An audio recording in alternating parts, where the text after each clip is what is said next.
The Last Harvest. In late October 2023, Blackwood Hollow lay shrouded in a thick veil of mist, the air crisp with the scent of decaying leaves and damp earth. The town, nestled between sprawling hills and dense, ancient woods, exuded an eerie stillness, as if time had forgotten it. Narrow, winding roads led to weathered houses, their peeling paint and creaking wood a testament to years of exposure to the elements. The once vibrant fields surrounding the town now appeared forlorn, with crops wilting and browning in the chilling air, hinting at an unseen blight that had spread like a dark cloud over the community. In the distance, the outline of St. Marlowe's asylum loomed, its crumbling facade casting ominous shadows that seemed to stretch into the heart of the forest. The townsfolk, a close-knit group burdened by generations of folklore and superstition, often whispered about the wood's haunting presence. Stories of lost souls and spirits that lingered, watching with an insatiable hunger. As Halloween approached, the atmosphere grew heavier. The fog rolled in thicker, swallowing the town in an unsettling embrace. Lanterns flickered dimly in windows, casting ghostly shapes against the glass, while the chilling howls of the wind echoed through the empty streets. The Harvest Festival, once a time of celebration, now felt overshadowed by an oppressive sense of dread, as if the very land yearned for a reckoning, urging its inhabitants to confront the darkness that lay both outside and within. Ella Thompson, 28, returned to Blackwood Hollow with a mix of nostalgia and determination. Her sharp intellect as an agricultural scientist at odds with the superstitions of her hometown. Having left to pursue her studies, she now sought to understand the mysterious blight plaguing the local crops. Yet the memories of her childhood, sun-drenched days spent in the fields, and evenings listening to her grandmother's stories, haunted her. Daniel Reed, 30, her childhood friend, had stayed behind, grappling with the failing farm that had been in his family for generations. His strong physique masked an inner turmoil. He was a practical man with a deep-seated belief in the town's legends, often feeling the weight of responsibility for the community's well-being. Tommy Reed, Daniel's 10-year-old brother, embodied youthful curiosity and bravery, often wandering the woods despite the warnings of the adults. He had a peculiar connection to nature, able to sense changes in the environment that others missed. Then there was Maggie Thompson, 62, Ella's grandmother, a repository of the town's history, who spoke in riddles and parables. Her eyes, filled with wisdom and sorrow, often hinted at secrets buried deep within Blackwood Hollow's past. Together, these characters were woven into the fabric of a community steeped in tradition and shadow, each representing a different response to the encroaching darkness that threatened to consume their town. Their interactions would reveal the fragile threads of their relationships, bound by love, fear, and an urgent need to confront the spectral forces that loomed over them. As the leaves turned to shades of gold and crimson, Ella Thompson returned to Blackwood Hollow, a place steeped in memories and the weight of her family's legacy. The familiar creak of the old wooden door greeted her as she stepped into her grandmother's home, where the aroma of cinnamon and apples wafted through the air, evoking feelings of warmth and comfort amidst the growing unease surrounding the town. Ella had left years ago to pursue a career as an agricultural scientist, driven by a desire to understand the very crops that had sustained her family for generations. However, her heart ached for the simplicity of her childhood, where laughter filled the fields and stories of the past danced like shadows in the evening light. As she settled into the small town, whispers of discontent filled the air. The Harvest Festival, once a vibrant celebration, now loomed with an unsettling cloud of dread as crops failed, wilting under an unseen blight. Daniel Reed, her childhood friend, came to visit, his brow furrowed with concern as he shared tales of farmers, losses, and the growing belief that something sinister was at play in the woods surrounding them. Intrigued yet skeptical, Ella found herself drawn into the mysteries of Blackwood Hollow, and as night fell, she unearthed an old family album that contained faded photographs and notes hinting at local legends. Stories of spirits that demanded respect for the land and its harvests. Determined to confront the issues plaguing the community, she set her sights on studying the crops and understanding the blight, unaware that the roots of her family's history were intertwined with the very land she sought to protect, and that her return would awaken echoes of the past that demanded to be heard. As the days progressed, Ella immersed herself in her research, determined to uncover the cause of the blight that had befallen the crops of Blackwood Hollow. She spent long hours in the fields, examining soil samples and consulting with Daniel, who accompanied her on her investigations. The air was thick with tension, and the once familiar landscape now felt burdened by an unseen weight.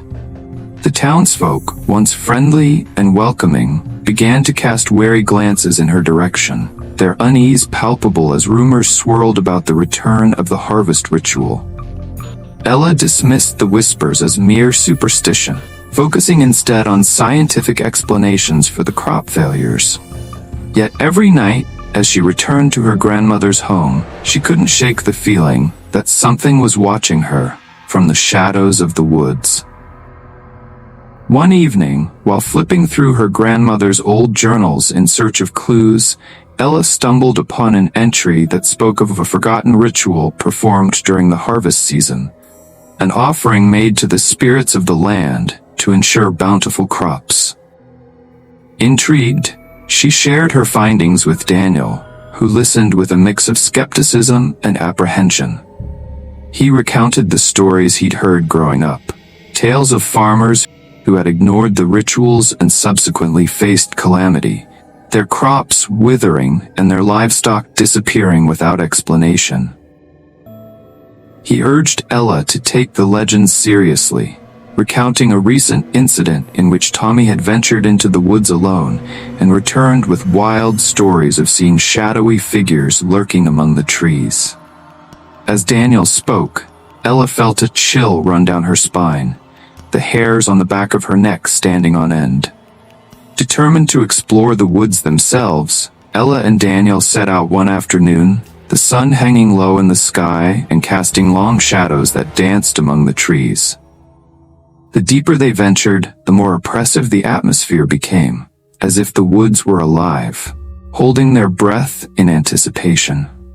Eventually, they stumbled upon a hidden clearing, overgrown but unmistakably marked by ancient stones arranged in a circular formation.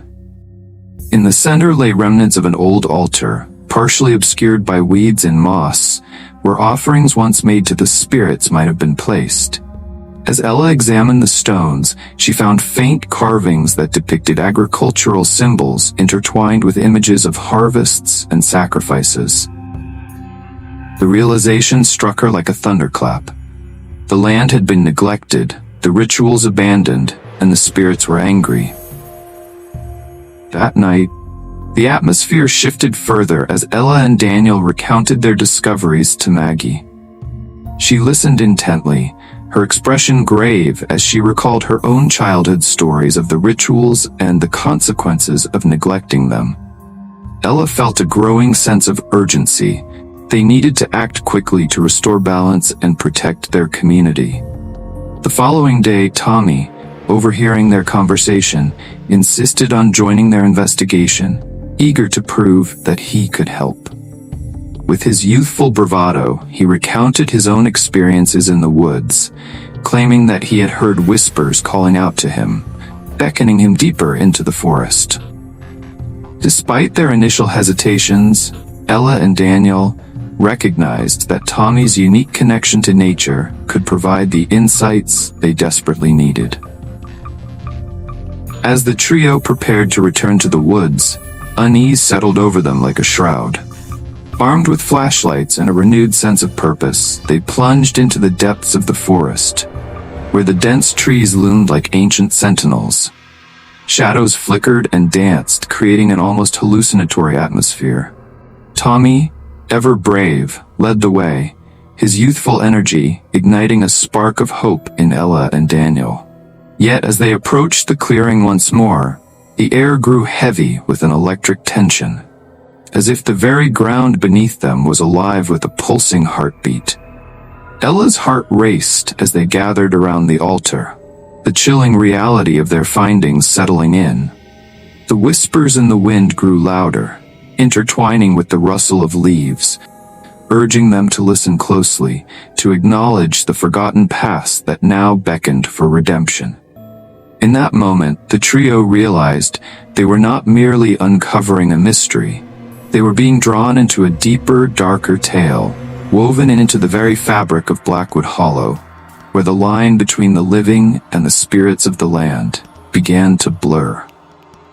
As the Harvest Festival approached, tension in Blackwood Hollow became palpable, casting a long shadow over the town's preparations. The air crackled with unease as townsfolk whispered about the strange occurrences plaguing their community. The festival, once a celebration of bounty and gratitude, now felt like a desperate attempt to mask the underlying fear that gripped the town.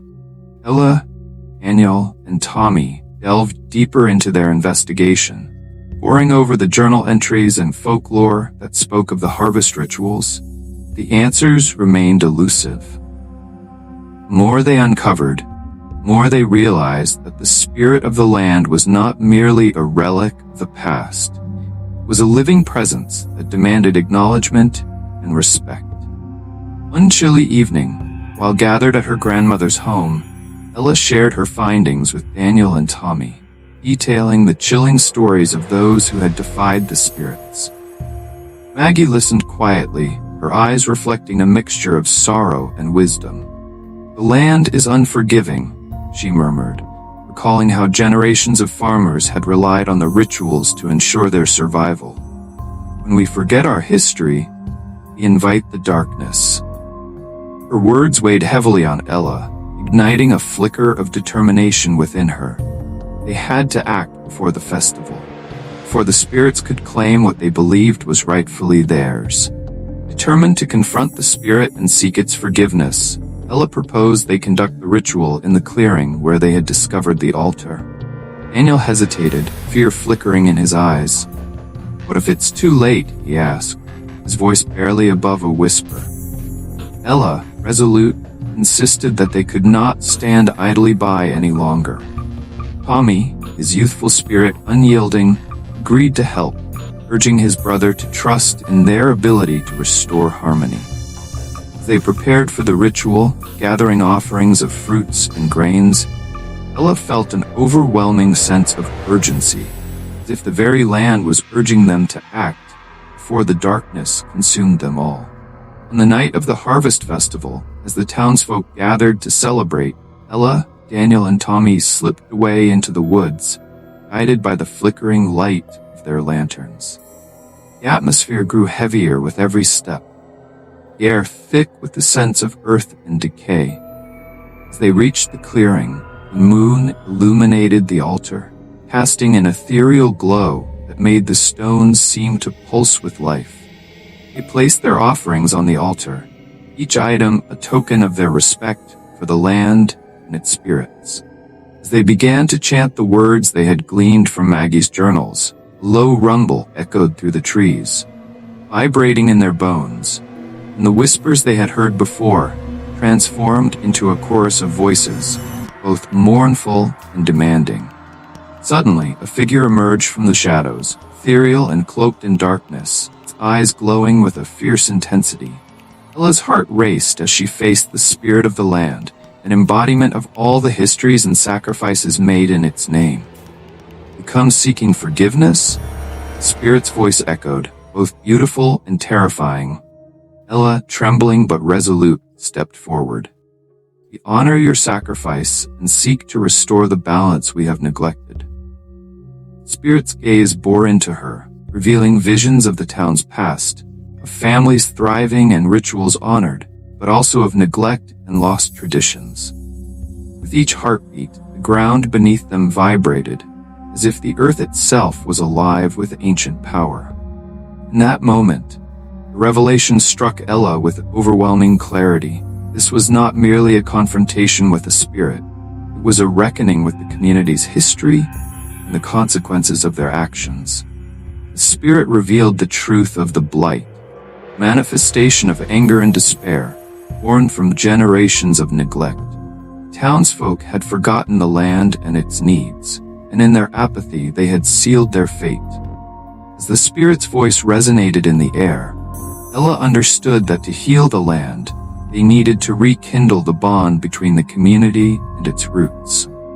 With renewed determination, she pleaded for the chance to make amends, to share the stories and traditions that had been lost to time. The spirit, seemingly moved by their sincerity, paused, the intensity of its presence shifting. "Path to redemption lies in your hands," it intoned, voice echoing like a distant storm. "Honor the past and the future shall flourish." As the spirit began to fade, it left behind a lingering warmth, a promise that if they embraced their history and respected the land, they would find renewal. The realization that their fate was intertwined with the spirit of the land ignited a flame of hope within Ella. She knew that they had a chance to reclaim their community, not just from the blight, but from the shadows of their past. Night was far from over. The festival still raged in the distance, but for Ella, Daniel, and Tommy, the real journey was just beginning, one that would require them to bridge the gap between the living and the echoes of the past. Subscribe for part 2.